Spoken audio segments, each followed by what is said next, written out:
सावन आने वाला है। मैं पूरा 1 महीना मांस मदिरा का सेवन नहीं करूंगा। मैं मंगलवार और शनिवार छोड़ के बाकी दिन नॉनवेज खा लेता हूँ। तो क्यों भाई, बाकी 11 महीने से भगवान नहीं होते क्या? या मंगलवार और शनिवार के अलावा हनुमान बाबा नहीं देखते? दोस्तों के साथ क्लब गया, हुक्का पिया, दारू पिया, मजा आ गया। और जब फोन खोला तो भगवान की रील सामने आ गई तो शेयर कर दी, क्योंकि मैं एक भक्त हूँ ना। तो भाई तुम भक्त नहीं हो, तुम हो बगुला भक्त। तो बगुला भक्त क्या होता है, इसी के बारे में इंद्रेश जी महाराज, जो कि super talks by the moving ship में आए थे, उन्होंने बताया है कि बगुला भक्त क्या होता है। लेकिन इससे पहले इंद्रेश जी महाराज ने भगवान श्री कृष्ण और भीष्म पितामह का एक संवाद बताया, जो कि बहुत सुंदर है, जिसे सुन के आपको अच्छा लगेगा। तो पहले वो सुनिए। भीष्म पितामह कहते हैं कि हे नाथ, मैं मरने से पहले अपनी अंतिम इच्छा पूरी करना चाहता। भगवान कहते हैं क्या है तुम्हारी अंतिम इच्छा? बोले मेरी एक बेटी है, मैं उसका ब्याह करना चाहता। भगवान मुंह पे हाथ रख के बोलते हैं, अरे भीष्म पितामह, तुम तो बाल ब्रह्मचारी हो, तुम्हारा तो ब्याह ही नहीं हुआ, बेटी कहाँ से आ गई?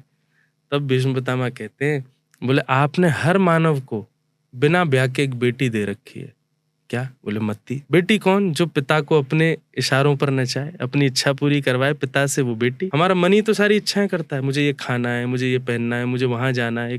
कौन कहता है? मत्ती तो कहती है। तो ये बेटी जब तक कुंवारी रहती है तब तक पिता की नाक में दम करती है, बोले मुझे यहाँ ले जाओ, ये दिलाओ, ये कराओ। लेकिन जब बेटी का ब्याह हो जाता है, भगवान बोले वो फिर पति की नाक में दम करती है। बोले नहीं नहीं भगवान, एक बात और सुंदर है। बोले क्या? बेटी का जब ब्याह हो जाता है तो फिर बेटी की अपनी इच्छा नहीं होती, वो पिता से अपनी इच्छा नहीं कहती, वो फिर अपने पति की इच्छा कहती है। और अगर मेरी मत्ती रूपी बेटी के पति आप बन गए तो फिर आप जो चाहोगे वो मैं करूंगा। क्या बात है, इसलिए मेरी पुत्री से आप ब्याह कर लो। तो दोस्तों इसे आप समर्पण भाव भी बोल सकते हैं, जो कि अर्जुन ने भगवान के सामने किया, तो भगवान ने उसे विश्व कल्याणकारी ज्ञान दिया। आज के समय में लोग भगवान के सामने खुद को समर्पित नहीं कर रहे, बल्कि उनका इस्तेमाल कर रहे हैं रील बनाने के लिए, ब्लॉग बनाने के लिए। ये आपने सोशल मीडिया पर बहुत देखा होगा। लोग वृंदावन और केदारनाथ इसलिए नहीं जा रहे ताकि वो भगवान के दर्शन कर सकें, वो वृंदावन और केदारनाथ इसलिए जा रहे हैं ताकि वो ब्लॉग बना सकें, स्टेटस लगा सकें। और अगर आप उनके अकाउंट में जाकर चेक करेंगे तो आपको पता चल जाएगा कि वो कितने बड़े भक्त हैं। अब इसी के बारे में इंद्रेश जी महाराज ने कहा है, तो वो क्या बोलते हैं वो सुनिए। तभी महाराज जी, मेरा जो नेक्स्ट क्वेश्चन था वो यूथ के ऊपर यही था कि अब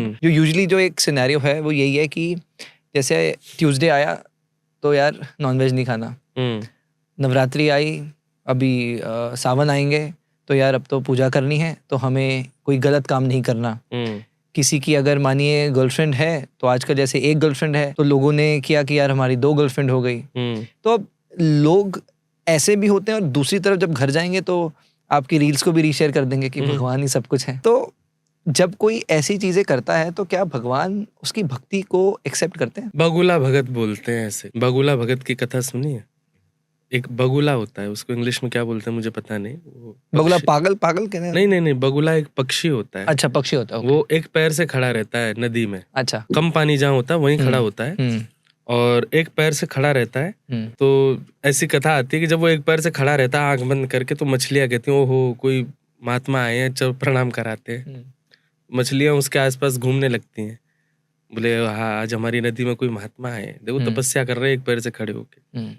जैसे मछलियां घूमने लगती है, वो क्या करता है, एक आंख खोल के एक मछली को देखता है और तुरंत अपने ध्यान में छोड़ के तुरंत चोंच मारता है और मछली को खा जाता है, फिर खड़ा हो जाता है। इसको कहते हैं बगुला भगत। वो केवल दिखाने के लिए भक्त है, पर वास्तविकता में तो वो उससे केवल आकर्षण करना चाह रहा है। हरण तो वो उन्हीं लोगों का कर रहा है जिन लोगों को वो अपने आसपास पहुंचा रहा है, अपने आसपास देख रहा है। तो दोस्तों आप अपने आसपास या सोशल मीडिया पर ऐसे किसी ना किसी को जानते होंगे जो बगुला भक्त हैं। और सोशल मीडिया पर तो ऐसे भी लोग हैं जो टीका लगाकर बोलते हैं कि वो भक्त हैं और अपने धर्म को प्रमोट करते हैं, लेकिन आप उन्हें देखोगे तो उनमें एक भी लक्षण धर्म को प्रमोट करने वाले नहीं है, ना ही भक्ति वाले हैं। बल्कि जिस तरीके से वो हमारे धर्म को प्रमोट करने का दावा करते हैं, इससे अच्छा है कि वो ना ही करें, इससे उल्टा ही होता है। बाकी बगुला भक्तों पर आपका क्या कहना है कमेंट करके बताएं। अगर वीडियो अच्छी लगी तो लाइक करें और चैनल को करें सब्सक्राइब। हम मिलेंगे अगली किसी ऐसी ही वीडियो में, जब तक के लिए नमस्कार।